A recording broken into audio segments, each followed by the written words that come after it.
सीता और गीता पार्टनर्स हैं, इनकी प्रॉफिट शेयरिंग रेशियो 3:2 है।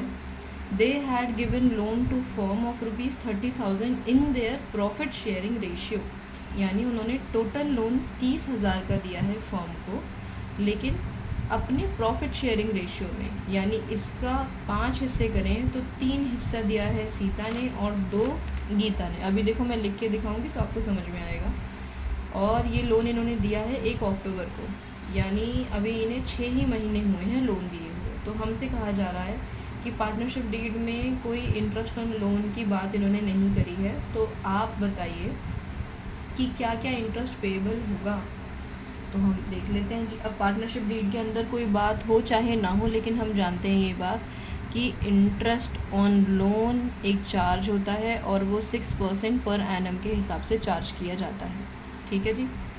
अगर पार्टनरशिप डीड में लिखी हुई ये बात तो जो रेट लिखा होगा वो, नहीं तो हम 6% पर एनम लेते हैं।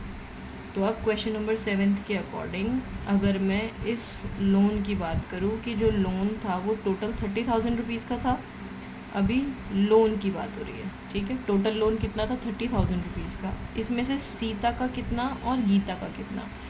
तो अगर मैं सीता की बात करूँ तो उसने अपनी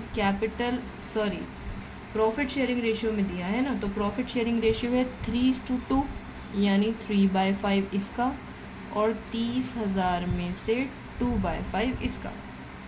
तो अगर दोनों को डिवाइड करें तो ये आना चाहिए 18,000 इसके और बेटा 12,000 इसके। देखो 6 2 12 हो गया, हाँ बिल्कुल ठीक है ना जी। अब अगर मैं इंटरेस्ट ऑन लोन की बात करूँ सीता के लिए तो 18,000 पर 6% 6 मंथ्स के लिए।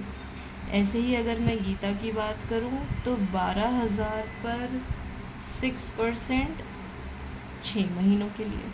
तो सीता का जब आप सॉल्व करोगे तो आंसर आएगा 540 रुपये और गीता का आंसर आएगा